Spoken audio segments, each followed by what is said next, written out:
Quisiéramos, por supuesto, iniciar esta charla que armamos para el segundo Foro Mundial de la Gastronomía Mexicana como una reflexión compartida sobre lo importante que es este tipo de ventanas y de reflexiones a nivel teórico, porque me parece que el esfuerzo que está haciendo el Conservatorio de la Cocina Mexicana es un esfuerzo mayúsculo a nivel internacional, un esfuerzo que merece todo el interés para que ustedes se den cuenta de la trascendencia de la labor académica, en este caso, sobre los temas que implican al sistema tradicional y al sistema de la cocina mexicana en el marco de la Convención del Patrimonio,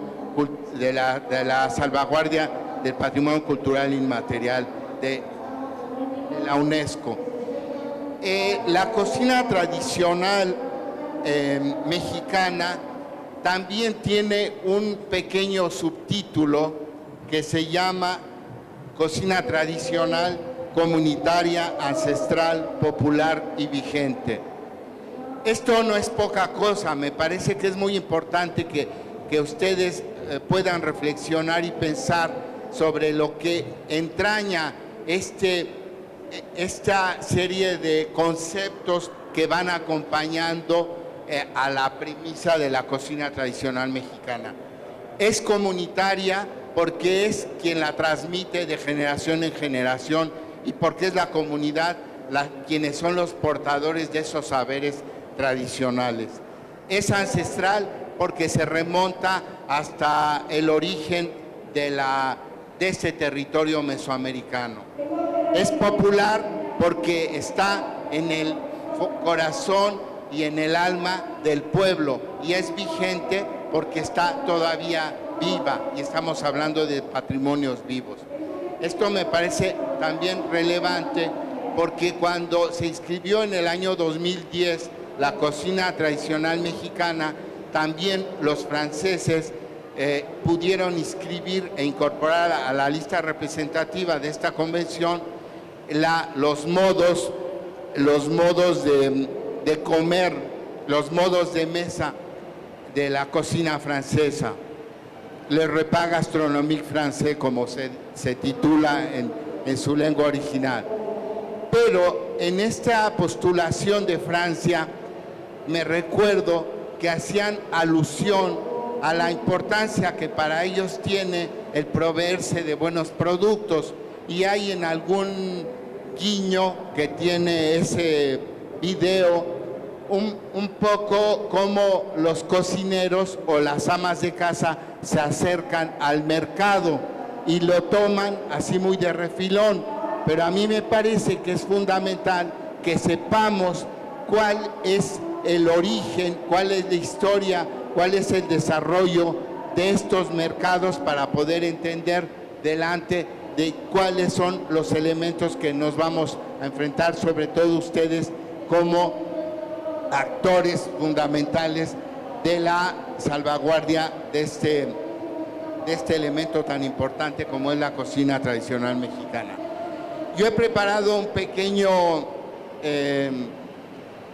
una pequeña presentación para que ustedes vean la relevancia, sobre todo a nivel cultural, de las influencias que reciben al día de hoy las ricas tradiciones, no solo prehispánicas, de las cuales ya habló de manera muy convincente y muy elocuente Alejandro Norica y nuestro amigo Nasif, sino también desde el punto de vista que nosotros tenemos con respecto al mercado como parte fundamental de la ciudad histórica. En este magnífico cuadro del siglo XVIII vemos lo que bullía en el corazón de la Ciudad de México, que es este comercio, esta serie de puestos que están extraordinariamente bien representados, y esto es como una carta abierta a aquel que se quiera meter a fondo a entender lo que era la vida tradicional, la vida procesional. Ahí va en medio de esa diagonal que ven en la imagen, una procesión con la entrada del virrey, pero al lado de la entrada del virrey a Palacio Nacional, que está en la parte superior, y la catedral en la parte izquierda, vemos cómo bullían todos estos mercados. Al mismo tiempo, ustedes ven por qué se encontraba ahí el mercado, porque del lado derecho, nada menos que percibimos de manera muy clara la presencia de la acequia real, que era la que permitía, la acequia real, la entrada de todas las mercancías que venían del sur de la zona lacustre por canoa, tanto en la Plaza de la Merced, como era la parte del Roldán y toda esta parte del oriente de la Ciudad de México, como a lo que hoy es el ayuntamiento. Ahí vemos cómo esta acequia real permitía la entrada y salida de una serie de mercancías que dan cuenta de por qué en la plaza central se encontraba el mercado principal de la ciudad. Y fíjense ustedes que hay una cosa muy significativa y también interesante. Antes las mujeres, hoy ya no, por supuesto que hoy ya no, pero antes las mujeres, para decir vamos al mercado, no decían vamos al mercado, vamos a la plaza. Entonces es una idea sinónima que es extraordinariamente elocuente de la raigambre tan fuerte que tenía que el mercado se encontraba en estos espacios tan significativos, quizá el corazón donde palpitaba la vida de la ciudad. La siguiente. Aquí vemos dentro de los antecedentes prehispánicos que ya también Alejandro Ordorica y nuestro colega Nasif hablaba sobre la herencia de la Plaza Mercado de la época prehispánica, fundamentalmente el más conocido como la vida del mercado de Tlatelolco, pero también aquí están surgiendo dos elementos que son enormemente importantes y que ya con mayor profundidad definió nuestro amigo Nasif, como el buhonero y el libremesillero, que se perfilan un poco, si lo queremos ver así, aún con la salvedad que se hicieron hace un momento, sobre los vendedores que están en Ciudad de México, por la mesilla y por cómo disponían de las mercancías en la época prehispánica. La siguiente. Fíjense ustedes que ahora estamos en la dirección que nosotros tenemos a nuestro cargo en el Instituto Nacional de Antropología e Historia. Estamos postulando nada menos que a memoria del mundo dos documentos que son valiosísimos por lo que significan del testimonio de la vida prehispánica y del testimonio de la vida en el momento de la conquista, que es el Códice Florentino y el Códice Matritense, que recoge fundamentalmente Fray Bernardino de Sahagún en lo que se llaman los primeros memoriales de la Nueva España. Estas dos imágenes que ustedes ven aquí corresponden justamente al Códice Florentino, en donde se registra de manera muy clara lo que es el mercado de piedras preciosas y de plumas. Y acá están el intercambio de frijoles, también recogidos en el Códice Florentino. Si ustedes quieren entender lo que era en 1550 la vida del México ya colonial en ese momento, no hay más que recurrir a esas fuentes primarias para que podamos entender lo que era el flujo de mercancías, lo que nutría los mercados y lo que significaba también en aquel momento todavía, y eso sobrevivió hasta incluso 5 siglos después, el tema del trueque, es decir, los tributos y el intercambio de mercancías, no mediante la monetarización de la economía, sino mediante un trueque.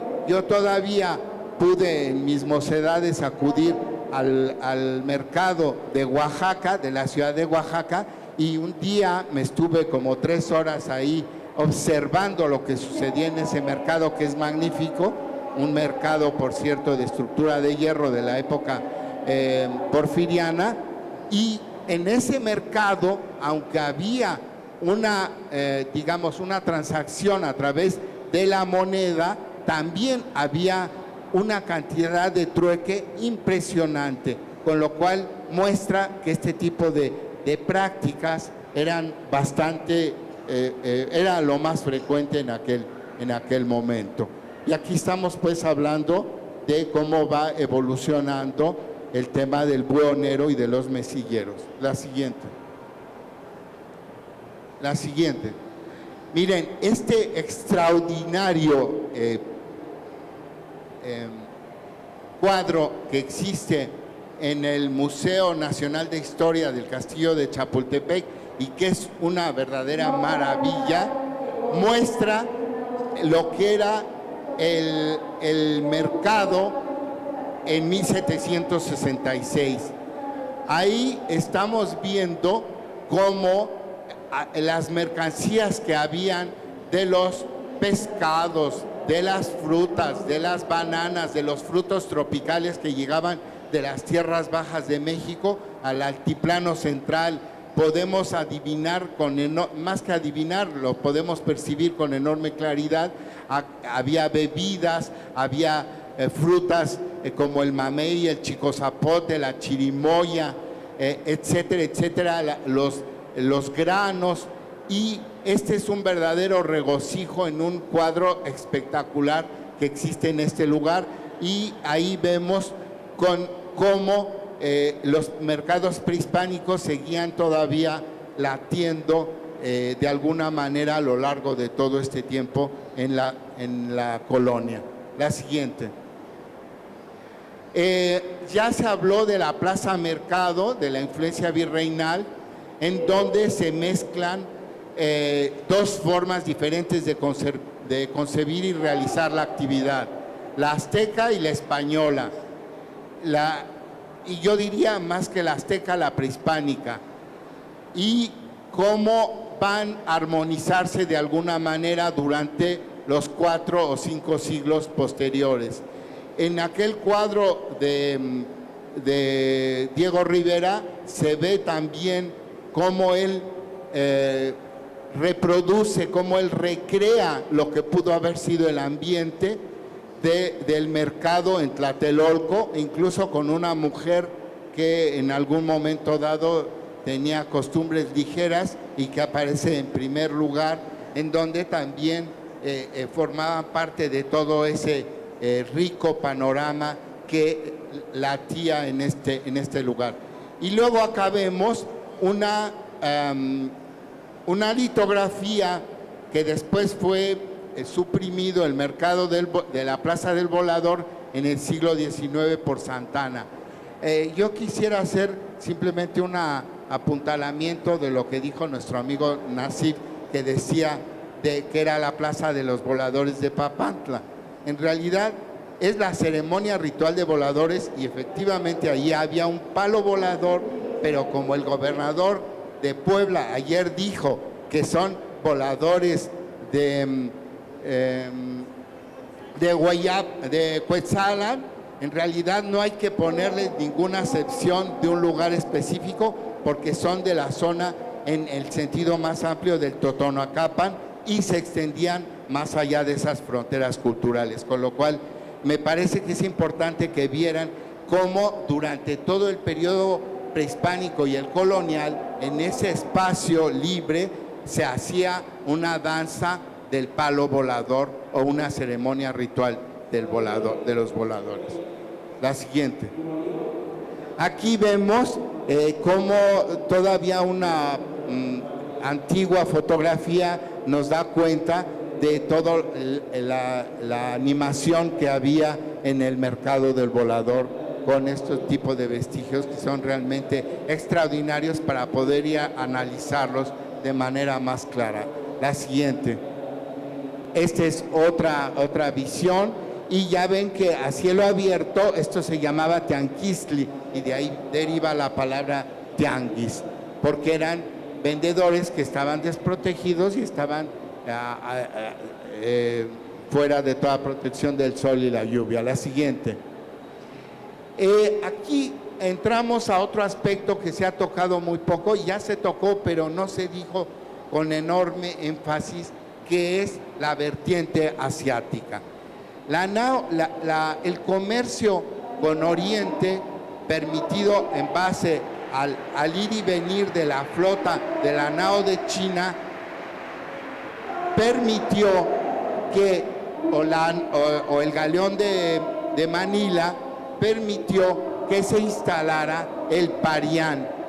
Parián es una palabra del tagalo, que es la lengua nacional de Filipinas.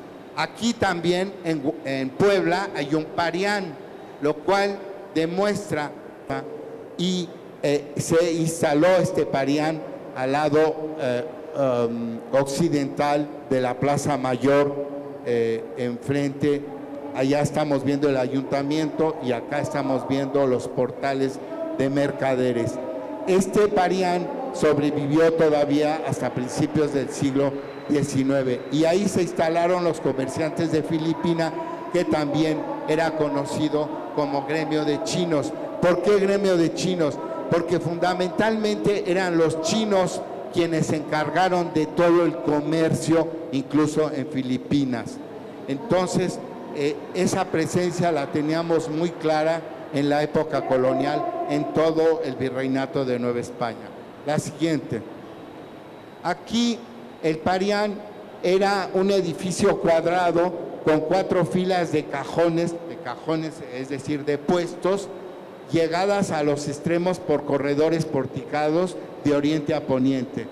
La construcción fue hecha de mampostería, tepetate, las puertas eran de cedro y oyamel, las cornisas y arcos exteriores eran de piedra labrada, y sobre la puerta principal había una hornacina con la Virgen de la Purísima. En los cajones del parián se establecieron todos los tratantes de Filipinas, que sin duda eran los comerciantes más acaudalados de la capital. Muy pronto este parián se convirtió en el centro de comercio de toda la Nueva España. Nada más para que ustedes tengan una idea de lo importante que para el virreinato de Nueva España eran las colonias asiáticas. El peso filipino hasta 1898 era un peso acuñado en las casas de moneda de México. La plata mexicana corrió en China y en todo el archipiélago filipino de manera extraordinaria, incluso un siglo después de consumada la independencia aquí en México. Con lo cual a ustedes les da cuenta de la enorme influencia cultural que tiene toda esta corriente asiática. Ahora vamos a ir al otro lado del Atlántico. La siguiente. Como ven ustedes, en 1844, por decreto de Santa Anna, el parián fue demolido. Y después de ahí, estos comerciantes se trasladaron a otras zonas del centro histórico que hoy conocemos en Ciudad de México. La siguiente. Ahora vamos a ver las aportaciones hispano-musulmanas, que me parecen extraordinariamente importantes y que en el corazón, también nuevamente en el alma del mercado mexicano, late otra parte del alma hispano-musulmana. Y les voy a demostrar cómo desde el primer momento de la presencia de los españoles en la Ciudad de México ya trasladan todas la organización, el modus operandi y también el espíritu del mercado hispano-musulmán, que en aquel momento estaba todavía muy presente en toda la España peninsular.